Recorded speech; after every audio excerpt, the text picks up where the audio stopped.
মেদিনীপুরের লোকাবি মাছের টক আমাদের কাছে ইমোশন, মানে মাছের টক একদিকে, পৃথিবীর সব খাবার একদিকে। তো তাই তো আজ নিজেদের ইমোশন, নিজেদের মন পছন্দ করা খাবার একটা মৌরলা মাছের টক, তাও আবার লেবু দিয়ে বানিয়ে ফেললাম। আর এই টক যারা খেয়েছো তারা জানো গরম ভাতের সঙ্গে অমৃতের সমান লাগে। আর এটাই আজ তোমাদের সঙ্গে শেয়ার করছি। আশা করছি এই ভিডিওটা তোমাদের ভালো লাগবে। তো চলো ঝটপট টক বানিয়ে ফেলি।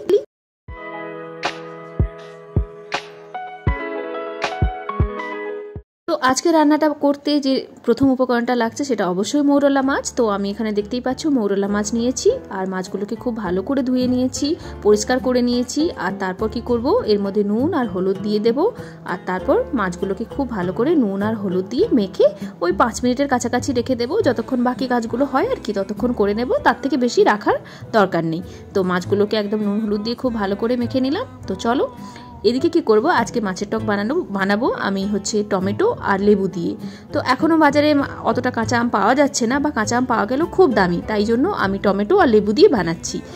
আর এদিকে দেখো কালো আর সাদা সর্ষেকে আমি ভিজিয়ে রেখেছিলাম, তো সর্ষে বাটা আমাদের লাগবেই। তো কালো আর সাদা সর্ষে খুব ভালো করে পেস্ট করে নিয়েছি একটুখানি লবণ দিয়ে। এদিকে দেখো কড়াইয়ের মধ্যে আমি সর্ষের তেল দিয়ে দিলাম, আর সর্ষের তেল দিয়ে আমি মাছগুলোকে ভাজা করে নেব। তো এমনিতেই টকের মাছ ভাজা করতে খুব একটা ভাজা করতে লাগে না, মানে হালকা হালকা ভাজা করতে হয়, কিন্তু যেহেতু মৌরলা মাছ এর একটা আলাদা একটা গন্ধ আছে, তো সেই জন্য একটু আমি মাছগুলোকে প্রয়োজনের থেকে বেশি করে ভাজা করে নিচ্ছি। আর যারা কখনো টক খাওনি, যাতে করে তারাও যদি এই রেসিপিটা কখনো ট্রাই করো, মানে যাতে তাদের গন্ধ না লাগে, সেই জন্য হচ্ছে মাছটা একটু আমি বেশি করে ভাজা করছি। না হলে টকের মাছ কিন্তু বেশি করে ভাজা করতে লাগে না, সেটা তোমরা জানো। তো কথায় কথায় দেখো মৌরলা মাছগুলো খুব সুন্দর করে ভাজা হয়ে গেছে।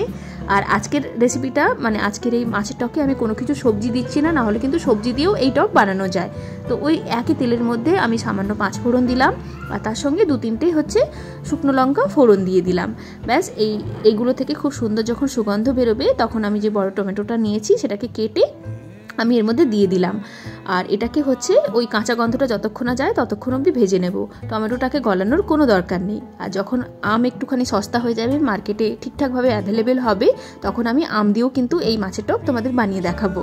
তো এর মধ্যে কি করব, খানিকটা নুন আর খানিকটা হলুদ দিয়ে দিলাম। মাছের টকে কোনো মশলা কিছুই লাগে না, একদম সাধারণ একটা রেসিপি, কিন্তু খেতে যে কি ভালো লাগে, আর ভীষণ হেলদি একটা রেসিপি। তো দেখো টমেটোগুলোর কাঁচা গন্ধ চলে গেলে কি করবে, জল দিয়ে দেবে, ব্যাস আর কিছু করতে হবে না। আর মাছের টকটা আমার না একটুখানি বেশ ঝোল, মানে টকটার একটু গ্রেভিটা যেটা হয় সেটা একটু বেশি ভাল লাগে, কারণ ভাত দিয়ে মেখে খেতে খুব ভাল লাগে, বা এমনি ধরো ভাত খাওয়া শেষ হয়ে গেল তারপরে ওটা শুধু মুখে খেতে খুব ভাল লাগে। তো ঢাকা দিয়ে দেবো, ঢাকা দিয়ে এটাকে ফুটতে দেবো। তো এখন দেখো ঢাকা খুলে দিচ্ছি 2-3 মিনিট পরে। তো আমাদের যে টকের যে গ্রেভি বা রসটা বলো ফুটছে, তো ফোটা শুরু হয়ে গেলে, ভালো করে ফুটতে শুরু করে দিলে আমি কি করব, ভেজে রাখা মৌরলা মাছগুলোকে এর মধ্যে দিয়ে দিলাম। আর তারপর আমি এটাকে আবার কি করব, ভালো করে মিশিয়ে এই মৌরলা মাছগুলো যাতে করে ভালো করে সেদ্ধ হয়ে যায় সেটার ব্যবস্থা করব। তো ঢাকা দিয়ে ওটাকে সেদ্ধ করে নিলাম। তো দেখো আমি এখন ঢাকাটা খুলে নিলাম ওই মিনিট 5 পরে। তো আমাদের দেখো টকের গ্রেভিটাও অনেকটা কম হয়ে এসেছে এবং মাছগুলো খুব ভালো করে সেদ্ধ হয়ে গেছে। এখন কি করব, বেটে রাখা সর্ষেটা এর মধ্যে দিয়ে দেব। সর্ষে বেশি আগে দিও না, তাহলে কি হবে বলো তো, তেতো হয়ে যাবে, সর্ষে বেশি ফুটলে তেতো হয়ে যায়। তো সর্ষেটা দেওয়ার পর আমি কি করব, ভালো করে এটাকে মিশিয়ে দেব এবং তোমার ঢাকা দিয়ে ওই মানে ভালোভাবে যতক্ষণ একবার ফুটে ওঠে ঠিক ততক্ষণই এটাকে ফুটতে দেব। ব্যাস এটাই, তার বেশি আর কিছু করতে হবে না। এদিকে দেখো টকের মানে সর্ষেটা দেওয়ার পর টকটা খুব ভালো করে ফুটে গেছে। আর যেহেতু পুরো টমেটোতে টক হয়েই যায়, কিন্তু কি বলো তো অতটা ভালো টক হয় না, তো সেই জন্য আমি এখানে লেবু দিচ্ছি। আমি তো এখানে মার্কেটে যে মাদ্রাজি লেবু পাওয়া যায় সেগুলোই দিচ্ছি। কাগজি লেবু অবশ্যই দিও তোমাদের কাছে যদি থাকে, আর না থাকলে আমার মতো অগত্যা এই লেবুই দিও। কাগজি লেবু দিলে এই টকের স্বাদ একদম বদলে যায়।